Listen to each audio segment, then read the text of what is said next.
अखा हागासिनोलै बिरादनो नै क'क्राझाराव थांनो ओंखारदों एसे फुजा नायनो ओमफ्राय एसे खामानिबो दङ नानिनि खोमाबो थुफ्लुंनांगौ नायनोसै बोरै जायो खालामनो हाया हारसिङै बिमाबो गैया माबो गैया गाबबाय बायगोनसो नामा गावथ' एकदम इयारिंस नांथारसिगौनो दामानि नायनोसै दाख्लिनिफ्रायनो खानाय सिनजानो होनबाय थानायखाय नानिखौ एसे खानायबो सिनना होबाय नै ओंखाम जाखांग्रो मोना ओंखारनाय जाबाय उन्दुबायबो थेनथ'बाय साननि समाव दसे उन्दुनांथारगौ नङाबा मोनायाव उन्दुथारा दा माने भिडिअफ्राबो इरेगुलार जागासिनो एसे खिन्थु नायगोन जेसेबां हायो एसेबां खालामगोन कम्पालसन खालामला नङाबा दिगदार जायोलै अफिसनि खामानिबो दङ ओमफ्राय मानडे टु फ्राइडेथ' एसे खामानियावनो बेस्थ' जाखायो ओंखायनो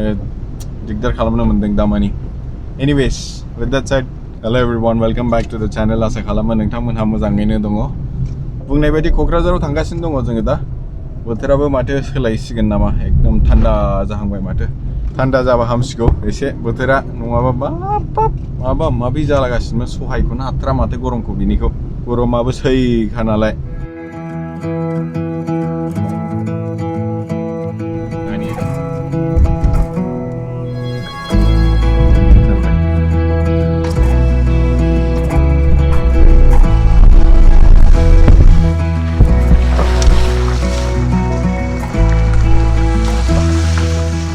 क'क्राझाराव बिदिनो सानथामसो थागोन लोगोफोरजोंबो एसे लोगो हमसै ओमफ्राय खामानिखौबो मावनानै फैनोसै देलै गोबाव जाबायमोन भिडिअ खालामिया नोंथांमोनहा नायलांदो होमबालाय दिनै भिडिअखौ ओरैनोथ' दिनै मा देखायनो नोंथांमोनहानो बे थांनायानोसै लामायाव रायज्लायलांसै एसे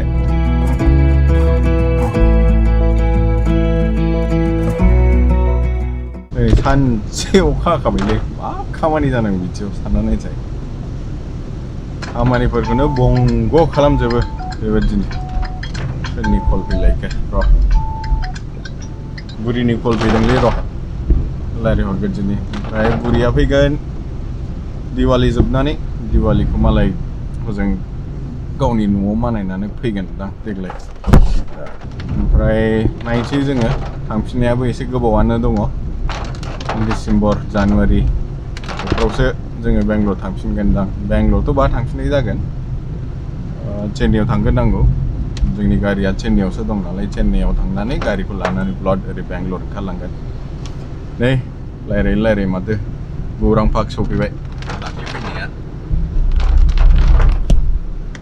दाख्लैथ' माखासे उन्दैफोरनि गेलेग्राफ्रा फांसनेल जायाखैमोन दा जाबाय जानो हागौ नै गौरां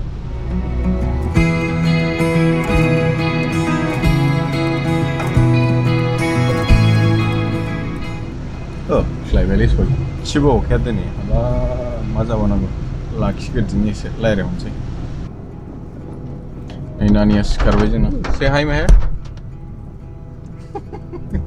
फुरा उन्दुनानै फैबाय सफैबायलै शान्तिनगर हे Chacha's home we are reaching in another 5 minutes okay Durga फुजाबो एसे नानिखौ देखायनो सानदोंमोन देग्लाय माबायदि जायोथाय कर'नायानो बरबाद खालामजोब्बाय बयखौबो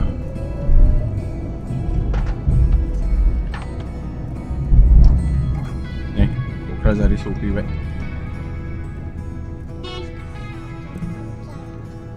यही है पापा क'क्राझारि फाइनलि न'आव सफैबायलै ओमफ्राय दसेनि उनावनो ओंखारनांगौ नानिनि इयार पियर्सिंआ बबे जायगायाव जागोन सोंहैनानै दोनखानोसै दिनैथ' सनिबार दिनै खालामला गाबोन खालामसै से हाय मेहेर to everyone hello properly hello किसके घर आया इनो चाचा अच्छा लगा हेयर कट करके हैं यू लाइक इट यस नंना नङाथाय गावसो मिन्थिसिगौ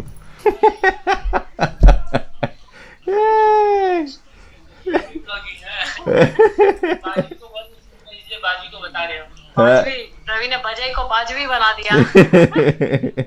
बजे का थोड़ा दर्शन करा देते हैं सबको। नमस्कार नमस्कार, एक हाथ से नमस्कार नमस्कार। बजय बहुत गंदा दिख रहा है आज। बजय को क्यों दिखाया? कल रेडी होके दिखा था ना। ओए मम्मी बात कर रही है ना। बात करो। अच्छा she's least bothered. अच्छा रिस्पॉन्डिंग होनी है। फुल एंजॉय ना, यू नो, मम्मी के बिना कोकड़ा थाली में। अभी we'll have to go check out her this one ear piercing thing. Really? Yes, बोलो। Yes. मम्मी को दो वेफर्स। मम्मी को मिस करते हो कि नहीं मिस करते हो? करते हो।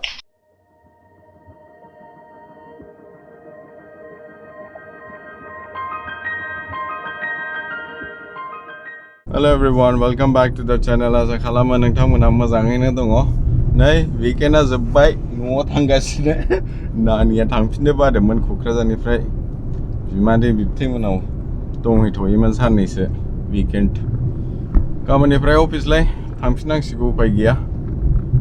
नानियाथ' बंग' खालामबाय, दाख्लै जा बादि एनार्जिजों खोमा थुफ्लुंनो होननानै थांदोंमोन। ओजों थांनानै मुडखौ सोलायबाय आसोला। थुफ्लुंजाया अखानायै थुफ्लुंनो नागिरनाया गैया। बाद बाखि ओरैनो फुजा नायबाय एसे, लोगोफोरखौ लोगो हमबाय। ओमफ्राय गामिनि थाखाय मोनसे फ्रिज लाबोबाय, टिभि गोदान लाबोबाय। बिमा फिफाफ्राथ' बिदिखौ बिला, नांलाल' होनो। होमबाबो एखनबा बेफोर नेसेसिटि जायो। ओंखायनो एसे लाबोना होफैबाय। नानिया नै सान्दुङाव गेलेयै सोमज्रो जालायलायबाय। सानसे खारथिंखायो बेबादिनो। एकदम खारदावनाय खालि सान्दुङावल' गेलेनाय। नायगोन माबायदि जाखो।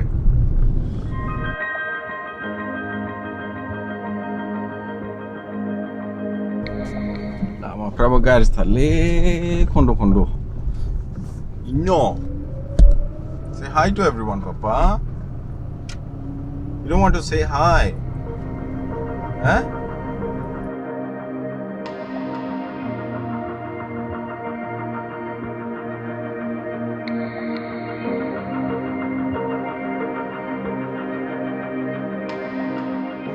बनरगाव बारबाय, सहैनोसै अब्ला।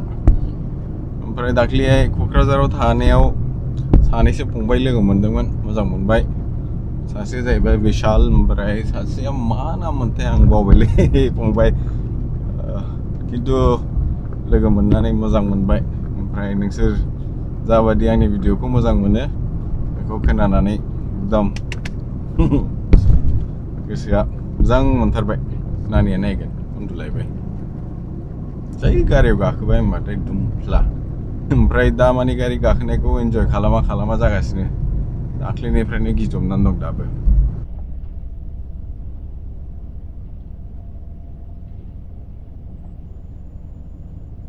गंसे मोनथारसै गंसे गामि। टाइमा जाहैबाय, I think it's 10:30